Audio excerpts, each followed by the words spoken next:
Seven കിങ്ഡത്തിലെ 2 രാജ്യങ്ങളെയും സ്വന്തമാക്കിയ ഏഗോണിനെതിരെ ബാക്കി നിൽക്കുന്ന രാജ്യങ്ങളെല്ലാം യുദ്ധത്തിന് പുറപ്പെട്ടു. ഏഗോണെതിരെ ഒരു വൻ പടയൊരുക്കാനായി ഹൗസ് ലാനിസ്റ്റേഴ്സിലെ കിങ് ലോറനും ഹൗസ് ഗാർഡനിലെ കിങ് മേറിനും ഒരുമിച്ച് ചേർന്ന് അയൺ ഫിസ്റ്റ് എന്ന് പറയുന്ന ഒരു വലിയ പടയെ തന്നെ ഉണ്ടാക്കി. അയൺ ഫിസ്റ്റ് എന്ന പട ടാർഗേറിയൻസ് പടയെ നേരിട്ടത് ഒരു ഗോതമ്പ് നിലത്തിന് നടുവിലായിരുന്നു. യുദ്ധത്തിൻ്റെ തലേനാൾ മഴയില്ലാത്തതിനാൽ ഗോതമ്പും നിലവുമെല്ലാം ഉണങ്ങി വരണ്ട് കിടക്കുകയായിരുന്നു.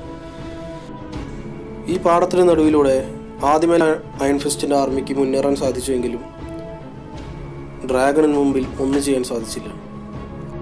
യുദ്ധത്തിന് വന്ന മനുഷ്യരെ മാത്രമല്ല, ചുറ്റും നിന്നിരുന്ന എല്ലാ ഗോതമ്പ് പാടമടക്കം ഡ്രാഗൺസ് കത്തി നശിപ്പിച്ചു.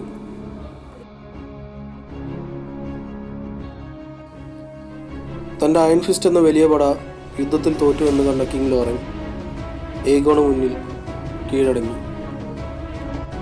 എന്നാൽ ഏഗോൺ എപ്പോഴത്തെയും പോലെ തന്നെ തോറ്റുമടങ്ങിയ കിങ് ലോറനെ ലാനിസ്റ്റേഴ്സിൻ്റെ തലവനായി തന്നെ പ്രഖ്യാപിച്ചു കാസ്റ്റലി റോക്ക് ലാനിസ്റ്റേഴ്സിനായി വിട്ടുകൊടുത്തു.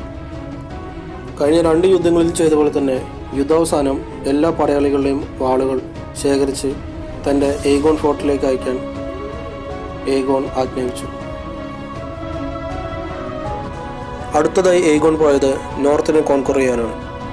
നോർത്ത് ഭരിച്ചിരുന്നത് ടോറൻ സ്റ്റാർക്ക് ആയിരുന്നു. ടോറൻ സ്റ്റാർക്ക് തൻ്റെ ബാനർമാനെ എല്ലാം കൂട്ടിക്കൊണ്ട് ഏഗോണെ നേരിടാൻ വേണ്ടി ട്രൈഡനിൽ എത്തിച്ചേർന്നു. ഏഗോൺ ഇതിനു മുമ്പ് പല കിങ്ഡങ്ങളോട് ചെയ്തതും തൻ്റെ വലിയ പടയും കണ്ടതോടെ തന്നെ ടോറൻ സ്റ്റാർക്കിൻ്റെ എല്ലാ ആത്മവിശ്വാസവും നഷ്ടപ്പെട്ടു. തൻ്റെ അഡ്വൈസേഴ്സ് എല്ലാം പല രീതിയിലും ഏഗോണെ അറ്റാക്ക് ചെയ്യാനുള്ള വഴികൾ പറഞ്ഞു കൊടുത്തെങ്കിലും ടോറൻ സ്റ്റാർക്കിനും അറിയാമായിരുന്നു ഏഗോണിൻ്റെ മുന്നിൽ തനിക്ക് മുട്ടുകുത്തിയേ പറ്റിയുള്ളൂ എന്ന്. അങ്ങനെ ടോറൻ സ്റ്റാർക്ക് യുദ്ധത്തിന് തയ്യാറാവാതെ ഏഗോണിന് മുൻപിൽ കീഴടങ്ങി. എന്നാൽ ഏഗോൺ ആകട്ടെ ടോറൻ സ്റ്റാർക്കിനെ തന്നെ വിൻ്റർഫെല്ലിൻ്റെ വാർഡനായി നിയമിച്ചു. കൂടാതെ യുദ്ധത്തിന് വന്ന എല്ലാ പട്ടാളക്കാരുടെ വാളുകൾ വാങ്ങിവെച്ച് അവയെല്ലാം ഏഗോൺ ഫോർട്ടിലേക്ക് അയച്ചു.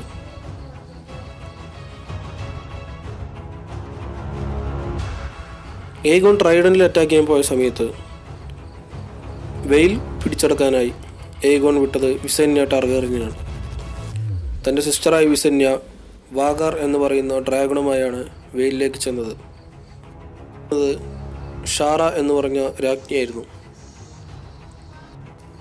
വിസന്യ ടാർഗേറിയനെയും തൻ്റെ ഡ്രാഗണായ വാഗാറിനെയും കൊണ്ട ക്യൂൻ ഷാറ കൂടുതൽ യുദ്ധങ്ങൾക്കൊന്നും പോകാതെ തന്നെ വെയിൽ ഏഗോണായി സമർപ്പിച്ചു. ഏഗോണ് മുന്നിൽ കീഴടങ്ങിയ ക്യൂൻ ഷാറയെ വെയിലിൻ്റെ തന്നെ വിസന്യ പ്രഖ്യാപിക്കുകയായിരുന്നു. എന്നാൽ എപ്പോഴത്തെയും പോലെ തന്നെ യുദ്ധശേഷം വാളുകളെല്ലാം കളക്ട് ചെയ്യുന്ന ഏഗോൺ വെയിലിലെ എല്ലാ വാളുകളും കളക്ട് ചെയ്ത് തൻ്റെ ഏഗോൺ ഫോർട്ടിലേക്ക് അയക്കാനായി ആജ്ഞാപിച്ചു. ഇത്തരത്തിൽ 7 കിങ്ഡങ്ങളും അവസാനം ഏഗോണ് കീഴിലായി.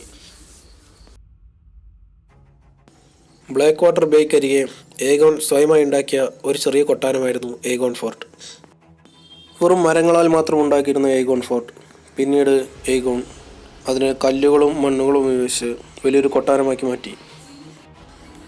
ഇന്ന് നാം അറിയുന്ന കിങ്സ് ലാൻഡിംഗ് ആണ് ഈ ഏഗോൺ ഫോർട്ട് എന്ന് പറയുന്ന സ്ഥലം.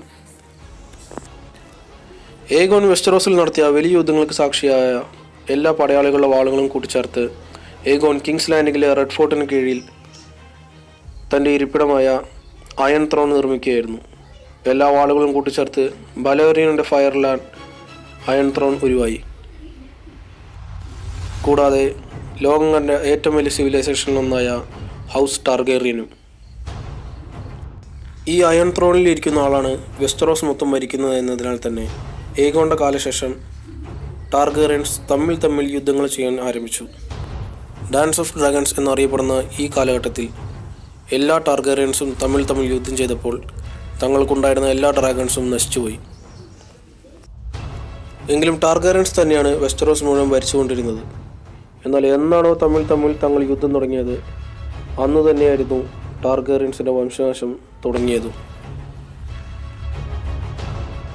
പിന്നീട് കുറച്ച് വർഷങ്ങൾക്ക് ശേഷം എയറിസ് ടാർഗേറിയൻ്റെ വരവോടെ വളരെ നല്ല ഭരണമായിരുന്നു വെസ്റ്ററോസിൽ പോയിക്കൊണ്ടിരുന്നത്. എന്നാൽ വർഷങ്ങൾ പോകെ പോകെ എയറിസ് ടാർഗേറിയൻ എന്ന കിങ് ഒരു മാഡ് കിങ്ങായി മാറുകയായിരുന്നു. എയറിസ് ടാർഗേറിയൻ്റെ കിങ്സ് ഗാർഡിൽ ഒരാളായിരുന്നു ജെയ്മി ലാനിസ്റ്റർ. എയറിസിൻ്റെ മകനായിരുന്നു റൈഗർ ടാർഗേറിയൻ. റൈഗാറിന് ഒരു ഭാര്യയും 2 കുട്ടികളും ഉണ്ടായിരുന്നുവെങ്കിലും കിങ്സ് ലാൻഡിങ്ങിലെ ഒരു ടൂർണമെൻറ്റിൽ വെച്ച് നെഡ് സ്റ്റാർക്കിൻ്റെ അനിയത്തിയായ ലേന സ്റ്റാർക്കിനെ കണ്ടുമുട്ടുകയും ലേയാനോട് തോന്നിയ അതിയായ ഇഷ്ടത്താൽ ലേയനയെ ചെയ്തു. റോബർട്ട് ബറാത്തിയാണ് കല്യാണം ഉറപ്പിച്ചു വെച്ചിരുന്ന പെൺകുട്ടിയായിരുന്നു ലേന സ്റ്റാർക്ക്. തൻ്റെ മകളെ തട്ടിക്കൊണ്ടുപോയതിന് നീതി കിട്ടണമെന്ന് അപേക്ഷിച്ചെത്തിയ ലേന സ്റ്റാർക്കിൻ്റെ അച്ഛനെ മാഡ് കിങ് കിങ്സ് ലാൻഡിങ്ങിൽ വെച്ച് വൈൽഡ് ഫയർ ഉപയോഗിച്ച് കത്തിച്ചു കൊന്നു. കൂടാതെ ലേയാനോടെ ചേട്ടനായ നെഡ് സ്റ്റാർക്കിനെയും റോബർട്ട് ബറാത്തിയനെയും കൊല്ലുവാനായി ജോൺ ആരനോട് കൽപ്പിച്ചു. എന്നാൽ ജോൺ ആരൻ ഇതിനൊന്നും കൂട്ടുനിൽക്കാതെ നെഡ് സ്റ്റാർക്കിനും റോബർട്ട് ബറാത്തിയനുമൊപ്പം മാഡ് കിങ്ങിനെതിരെ യുദ്ധത്തിനായി പുറപ്പെട്ടു. റോബർട്ട്സ് റിബല്യൻ എന്നറിയപ്പെടുന്ന ഈ യുദ്ധത്തിൽ ഒരൊറ്റ ദിവസം തന്നെ 3 ബാറ്റിലുകളാണ് റോബർട്ട് ജയിച്ചത്. ലിയാന സ്റ്റാർക്കിനെ തട്ടിക്കൊണ്ടുപോവുകയും ഒരു വലിയ യുദ്ധത്തിന് തിരികൊളുക്കുകയും ചെയ്ത റൈഗർ ടാർഗേറിയൻ അല്പനാളത്തേക്ക് ഒളിവിലായിരുന്നു. എങ്കിലും യുദ്ധം മൂർച്ഛിച്ചു എന്നറിഞ്ഞ റൈഗർ ടാർഗേറിയൻ തൻ്റെ അച്ഛനായ മാഡ് കിങ്ങിനോട് അപേക്ഷിച്ച് ടൈവിൻ ലാനിസ്റ്ററിനെയും കൂട്ടുപിടിച്ച് ഒരു വലിയ പടയെ തന്നെ ഒരുക്കുകയായിരുന്നു. കാസ്റ്റ്ലിയ റോക്കിലെ വാർഡനായ ടൈവിൻ ലാനിസ്റ്റർ തൻ്റെ പണമെല്ലാം ഉപയോഗിച്ച് റൈഗർ ടാർഗേറിയനായി ഒരു വലിയ പടയെ ഒരുക്കി കൊടുത്തു. ട്രൈഡൻ എന്ന നദിയുടെ കരക്കിൽ വെച്ച് റോബർട്ടിൻ്റെയും റൈഗാറിൻ്റെയും പടകൾ തമ്മിൽ ഏറ്റുമുട്ടി. വെസ്റ്ററോസ് മുഴുവൻ ഉറ്റുനോക്കിയായിരുന്നു അന്ന് ആര് ജയിക്കുമെന്ന്. എന്നാൽ എല്ലാവരെയും ആശ്ചര്യപ്പെടുത്തി റോബർട്ടിൻ്റെ ചുറ്റിക റൈഗാറിനെ നെഞ്ചു പുലർത്തി.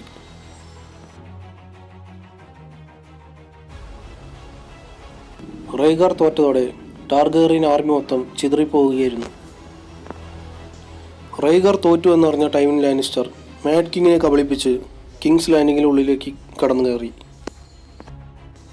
കിങ്സ് ലാൻഡിങ്ങിനകത്തേക്ക് കടന്ന ലാനിസ്റ്റേഴ്സ് ടാർഗേറിയൻസിനെ മൊത്തം ഒന്നൊന്നായി കൊന്നൊടുക്കി. ചതിയിലൂടെയായിരുന്നു ലാനിസ്റ്റേഴ്സ് കിങ്സ് ലാൻഡിങ്ങിനകത്തേക്ക് കയറിയത്.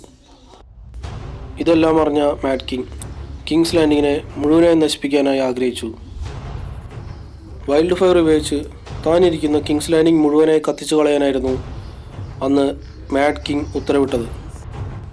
എന്നാൽ ഇതറിഞ്ഞ തൻ്റെ കിങ്സ് ഗാർഡായ ജെയ്മി ലാനിസ്റ്റർ മാഡ് കിങ്ങിനെ പുറകിൽ നിന്ന് കുത്തിക്കൊല്ലുകയായിരുന്നു. യുദ്ധത്തിൽ ജയിച്ച് കിങ്സ് ലാൻഡിങ്ങിൽ എത്തിച്ചേരുന്ന നെഡ് സ്റ്റാർക്കും റോബർട്ട് ബറാത്തിയനും കാണുന്നത് പുറകിൽ നിന്ന് കുത്തേറ്റ് കിടക്കുന്ന മാഡ് കിങ്ങിനെ കുത്തിക്കൊന്ന ജെയ്മി ലാനിസ്റ്റർ അയൺ ത്രോണിൽ ഇരിക്കുന്നതുമായിരുന്നു. അന്ന് നെഡ് സ്റ്റാർക്കാണ് ആദ്യമായി ജെയ്മി ലാനിസ്റ്ററിനെ കിങ്സ് ലെയർ എന്ന് വിളിച്ചത്. എന്നാൽ റോബർട്ട് ബറാത്തിയൻ ജെയ്മി ലാനിസ്റ്ററിനെ അഭിനന്ദിപ്പിക്കുകയും തൻ്റെ കിങ്സ് ഗാർഡിൽ നിലനിൽക്കുവാൻ തന്നോട് കൽപ്പിക്കുകയും ചെയ്തു. കൂടാതെ മാഡ് കിങ്ങിനായി യുദ്ധം ചെയ്ത സർ ബാരിസ്റ്റൻ സെൽമി എന്ന നൈറ്റിനെയും റോബർട്ട് ബറാത്തിയൻ തൻ്റെ കിങ്സ് ഗാർഡിൽ ഉൾപ്പെടുത്തി. ഈ സമയം താൻ റോബർട്ടിനൊപ്പമാണ് നിൽക്കുന്നതെന്ന് കാണിക്കാൻ വേണ്ടി ടൈവിൻ ലാനിസ്റ്റർ റൈഗർ ടാർഗേറിൻ്റെ ഭാര്യയും മകളെയും മൗണ്ടനെ ഉപയോഗിച്ച് കൊന്ന് റോബർട്ടിന് മുന്നിൽ നിർത്തി. ടൈവിൻ ലാനിസ്റ്ററും മകനായ ജെയ്മിയും കൂടാതെ ബാരിസ്റ്റൻ സെൽമിയും എല്ലാവരും ഇതിനു മുമ്പുണ്ടായിരുന്ന രാജാവിനെ ചതിക്കുകയായിരുന്നെന്നും ഇതിന് കൂട്ടുനിൽക്കാൻ സാധിക്കില്ല, ഇവരെ വാളിലേക്ക് അയക്കണമെന്ന് പറഞ്ഞെങ്കിലും റോബർട്ട് ബറാത്തിയൻ ഇതെല്ലാം നിരസിച്ചു.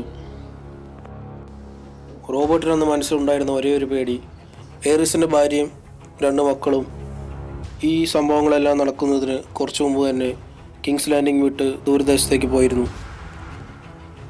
അന്ന് രക്ഷപ്പെട്ടു പോയ ആ 2 കുട്ടികൾ മാത്രമാണ് ടാർഗേറിയൻ വംശത്തിലെ അവസാന കണ്ണികൾ.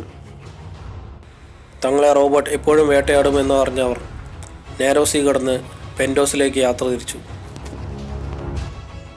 കിങ്സ് ലാൻഡിങ്ങിൽ നിന്നും പെൻഡോസിലേക്ക് എത്തിയ 2 കുട്ടികൾ പെൻഡോസിലെ തെരുവുകളിൽ അലഞ്ഞു നടന്നു. റോബർട്ട് ബറാത്തിയൻ അയക്കുന്ന കൊലയാളികളിൽ നിന്നും രക്ഷപ്പെട്ട് അവർ ഒളിഞ്ഞ ഒരു ജീവിതം നയിക്കാൻ ആരംഭിച്ചു.